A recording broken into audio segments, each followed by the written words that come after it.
Es Damián, soy preparador físico y en el video de hoy vamos a hablar un poquito sobre mi cambio. Mi cambio personal, mi cambio a través de lo que fue la alimentación paupérrima a una buena alimentación y movimiento. Muy buena gente, ¿cómo va? Espero que anden muy bien por ahí. No puedo saber cómo están, pero espero que anden muy bien. En el video de hoy quiero hacer una pequeña, no sé si charla porque no estamos hablando, pero sí les quería compartir un poco sobre cómo fue más o menos mi cambio alimentario en general, cómo fueron las idas y venidas. Y espero que este video les sirva a aquellas personas que están buscando bajar de peso, que están buscando también una alimentación saludable y que bueno, entiendan que no es un proceso fácil, que es un proceso tortuoso, que es un proceso largo y que tiene sus idas y venidas. Primero que nada quería compartirles que no me gustaba a mí mismo a la hora de cuando yo empecé, ¿no? O sea, cuando yo empecé mi cambio a la alimentación natural, ni siquiera fue la alimentación natural. Fue empezar a ir al gimnasio, fue empezar a entrenar. Recuerdo que entrenaba en el gimnasio y entrenaba bastante y que hacía dietas comunes, estas dietas restrictivas de calorías, donde después terminaba rebotando y terminaba frustrándome porque volvía a pesar lo mismo y no veía cambios. Y recuerdo o sea, en mi caso todo esto empezó porque no me gustaba a mí mismo, no me gustaba cómo me veía, no me gustaba mi sobrepeso. Yo llegué a pesar 90 kilos, midiendo unos 72, con lo cual ahora estoy pesando más o menos, no sé, 80 y algo de kilos. Pero ahora tengo una buena masa muscular, ahora puedo hacer muscle ups con 10 kilos, por ejemplo, hago dominadas con 40 kilos, o sea, es distinto. Cuando yo pesaba 90 kilos en aquella época, por el 2014, me acuerdo que no podía hacer casi dominadas, tenía 2 dominadas, cuanto mucho.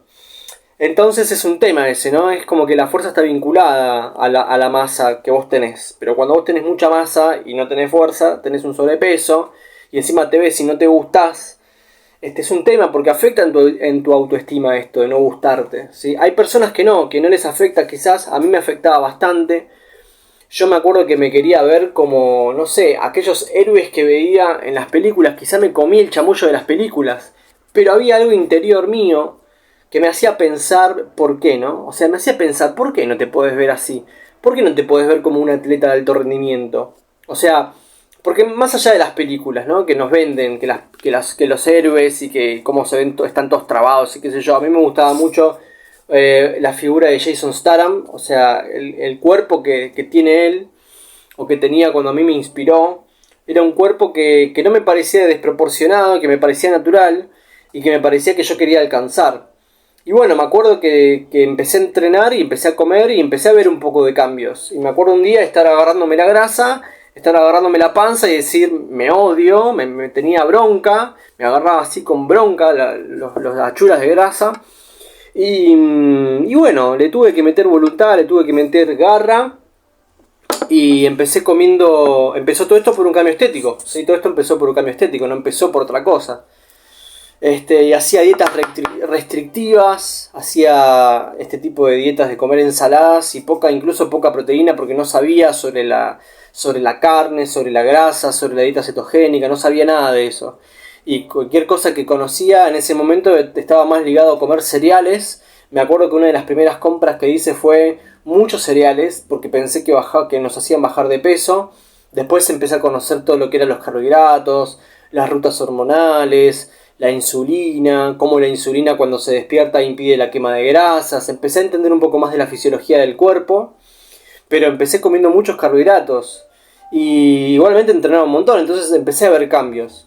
Pero en una de esas empecé a animarme con un amigo a hacer una dieta restrictiva que se llama dieta cetogénica y la empezamos a hacer, la dieta esta restrictiva la empezamos a hacer comiendo cualquier cosa, comiendo cualquier chatarra. O sea, era salames, era jamón, era queso, era rabas, era comer cualquier cosa que tenga proteínas y grasa. O sea, pero cualquier cosa, salchichas, muchas salchichas. Y ustedes saben que logré bajar de peso un montón. O sea, empecé a ver cambios muy grandes en mi estética que antes no había visto nunca. O sea, empecé a ver cambios. poderosos en el cuerpo. Y también empecé a ver cambios en la producción de fuerza, o sea, me empecé a sentir más fuerte. Pero en ese caso tendríamos que hacer un video aparte para ver si la cetosis es buena o no para la producción de fuerza, porque hay mucha gente, preparadores físicos, que dicen que los carbohidratos son ultra necesarios para la producción de fuerza, y es cierto, son necesarios los carbohidratos para producir fuerza, principalmente por la ruta glucogénica. Pero vos, cuando haces una dieta cetogénica y acostumbras a tu cuerpo a este tipo de alimentación, tu cuerpo tiene las vías necesarias para producir más glucógeno por vía natural si dormís lo suficiente. Pero bueno, eso es para un video aparte. Lo que sí hacía era mucha alimentación negativa en ese sentido. Y antes de hacer estas dietas, antes de hacer la mala dieta cetogénica, recuerdo que tenía muchos malestares. Tenía muchos malestares de panza, tenía mucha acidez. Lo que más tenía era acidez. Y vómitos frecuentes, y dolores de cabeza, y granos. Tenía de todo al final, ¿no? Y quiero compartirles a ustedes que estas cosas que yo vivía, estos malestares son comunes en las personas. Es común que una persona se tome un Alical, que se tome algo para las migrañas, que se tome un Tafirol, que se tome medicamentos, y tienen que ser conscientes que estas cosas no son normales, son comunes, pero no son normales. Están normalizadas, pero no son normales en lo que significaría la ruta natural de un cuerpo saludable. Entonces yo ahora me siento perfecto, por más que tenga mi fractura en el cuello, por más que tenga mi fractura en mi muñeca. Me duele en algunos momentos la muñeca cuando hago ciertos ejercicios, y el cuello prácticamente no me duele en todo momento, solamente está limitado en hasta dónde puede girar, ¿sí? Entonces, ¿cómo me siento yo habitualmente? Me siento bien, me siento con un porcentaje de grasa que no es el que más me gustaría tener, porque tampoco hago dieta restrictiva, tampoco estoy constantemente contando mis calorías o solamente comiendo con hambre, porque no estoy a favor de contar calorías, pero no estoy solamente comiendo con hambre últimamente, y también me doy mis gustos, con lo cual a veces me como una empanada y no está bueno, porque encima cuando suelo comer harinas veo como la piel se me afecta negativamente, pero esto es un factor nuevo que empezó a pasar después de mi internación del cuello por el estrés, que antes no pasaba. Yo nunca tuve problemas en la piel, y después de estar internado empecé a tener problemas en la piel, que también ahí comía muchas harinas. Si bien yo decía que era celíaco, me decían: vos no sos celíaco, entonces vas a comer harinas igual, porque es verdad, yo no soy celíaco. Pero aunque no seas celíaco, la alimentación te influye igualmente en tu intestino. Y bueno, volviendo un poco a lo que es lo anterior, hacía mucha dieta cetogénica, vi muchos cambios positivos, ya de por sí empecé a sentirme bien en ciertos aspectos, pero mal en otros aspectos. Me empecé a sentir mal, cómo iba de cuerpo principalmente, y a veces tenía vómitos porque lo que comía no era bueno para mi salud.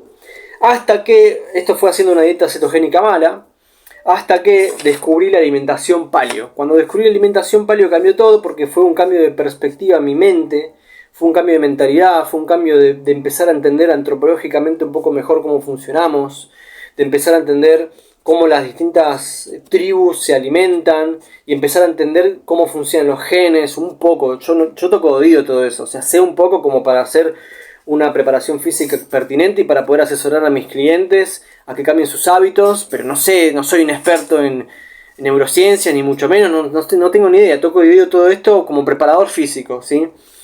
Y entonces empecé a descubrir todo lo que es el mundo paleolítico. ¿Por qué? Porque lo que habla la dieta paleolítica y el estilo de alimentación y el estilo de vida paleolítico habla de que hay que volver a unas raíces ancestrales que están perdidas en la civilización actual. Esto se habla desde también el anarcoprimitivismo, también, por ejemplo. Habla de que nosotros estamos en realidad encerrados en 4 paredes, y que en este encierro de 4 paredes aparecen las compulsiones, aparecen las neurosis, aparece querer comer todo el tiempo, aparece querer fumar, aparece no tener ganas de entrenar, aparecen enfermedades en la piel, aparecen un montón de cosas por no estar expuestos al sol, por no poder soportar al sol, por no desarrollar, ¿cómo se llama esta? Melatonina, melanina, ¿cuál es? Melanina. No poder desarrollar una melanina correcta para poder resistir al sol. Aparece esta cuestión de que el sol supuestamente da cáncer, que es posible en ciertos aspectos también alimentarios. Y aparece dentro de lo que sería el mundo paleolítico la vinculación de que no es solamente lo que comes, es también lo que haces, cómo tus enfermedades empiezan a aparecer. Entonces está todo vinculado y son muchas las variables a tener en cuenta. Pero cuando yo empecé a hacer la dieta paleocetogénica, o sea, empecé a ser más restrictivo en el número de comidas diferentes que comía, empecé a ver cambios grandes en mi cuerpo, o sea, cambios ya potentes, ya de no tener más acidez, de no tener más inflamación estomacal, de no tener más dolores de cabeza, de no tener más granos, de sentirme bien, de sentirme activo, de tener buena función sexual también, o sea, de sentirme bien con mi autoestima porque me veía bien. Empecé a ver un montón de cosas positivas en mi cuerpo que nunca había visto en mi vida y dije, acá hay algo que no nos están contando, o sea, que no nos están informando, que esto no me lo informaron en ningún lugar, no me lo informaron no te lo informan ni en la carrera de nutrición, ni te lo informan en el colegio. En el colegio la pirámide nutricional era la carne está ahí más o menos, y lo que más tenés que comer son panes prácticamente, panes y cereales. Y yo lo que menos como hoy en día es panes y cereales, y lo que más como hoy en día es carnes y huevos. Es la pirámide invertida, ¿sí? Y de hecho como en la mitad más o menos verduras, más o menos, ¿sí? Porque son un poco tóxicas. Tienen cosas buenas, pero tienen su toxicidad las verduras, eso es una realidad. Entonces cambié un montón de patrones alimentarios, cambié un montón de cosas y descubrí la dieta cetogénica paleolítica, la paleocetogénica. Y bueno, esa fue más o menos mi ruta. Llegué a pesar de más o menos de 90, llegué a pesar 68, midiendo unos 72, entrenaba muy fuerte, tenía dominadas de 40 kilogramos, o sea, estaba fuerte igualmente, Después cuando empecé a subir más de peso, empecé a regularme en esas cuestiones de no ser tan restrictivo, llegué a levantar una dominada con 80 kilos, o sea, llegué a tener bastante producción de fuerza. Pero bueno, para otro video queda pendiente contarles cómo es el tema de la producción de fuerza, de si perjudica el tema de la cetosis o no perjudica o qué sé yo. Pero bueno, les quería compartir un poco esto, les quería compartir que se animen a hacer este cambio, que yo les quería compartir mi cambio, dejé de tener un montón de malestares, dejé de tener cosas nocivas en mi cuerpo, dejé de sentirme mal y como resumen quería más hacer hincapié en la percepción de que no es normal sentirse mal. Eso es lo más importante que quiero que se lleven. Si ustedes se sienten mal, y ustedes se sienten mal con ustedes mismos, ustedes mismas, y ustedes tienen sobrepeso, tienen que entender que no es normal, que no es algo normal, que lo hemos normalizado como sociedad, pero que no es algo normal y que hay que cambiar, ¿sí? Y hay mucha gente que hacemos ese cambio, que nos sentimos mejor, que terminamos siendo divulgadores, y los divulgadores terminan siendo transmisores de ciertas cosas. ¿Y cómo puede ser que la academia misma no sea la transmisora de estas cosas? Bueno, hoy en día hay estudios científicos que hablan bien de la cetosis, pero la academia por sí misma no habla bien de la cetosis. Esto es difícil de cambiar, son paradigmas, y bueno, en la ciencia suceden estos paradigmas, hay intereses económicos de por medio, porque a nadie le sirve, industrialmente hablando, que una persona no tenga diabetes. Si quieren, pónganse a fijar cómo la patente de la diabetes se vendió $1, y esa patente después hizo que una empresa comprara esa patente y empezó a producir insulina por muchos cientos de dólares, las cápsulas que vienen no sé cuántas inyecciones, y a medida que pasaron los años la fueron incrementando el precio, no fueron disminuyendo el precio, fueron incrementando el precio, con lo cual hay una ganancia de dinero por parte de ciertas industrias que son farmacopeas. Y es lamentable que esto suceda, más en el mundo que vivimos hoy en día, que está tan informatizado. Pero sucede y a nadie le conviene. O sea, a nadie, cuando uno es nadie, a nadie le conviene que la gente esté bien y sana. Entonces, si nosotros somos nadie, si empezamos a ser nadies, si no nos interesa el dinero, si no nos interesan esas cuestiones, si empezamos a ser nadie, a nadie le interesa que estemos bien. Entonces es interesante estar bien cuando sos nadie. Y bueno, cuando sos nadie te das cuenta de un montón de cosas que son interesantes. Bueno, les mando un gran abrazo. Nos vemos en otro episodio. Recuerden que me pueden contratar como preparador físico para la búsqueda de fuerza, para bajar de peso, para ganar masa muscular, para lo que ustedes quieran. Me pueden contratar. Y bueno, vamos charlándolo. No se olviden de suscribir al canal y darle un me gusta al video para saber que lo vieron. Y para saber que les gustó, para ayudarme también a que crezca el canal. Y nos estamos viendo en otro episodio. Un abrazo muy grande. Chao.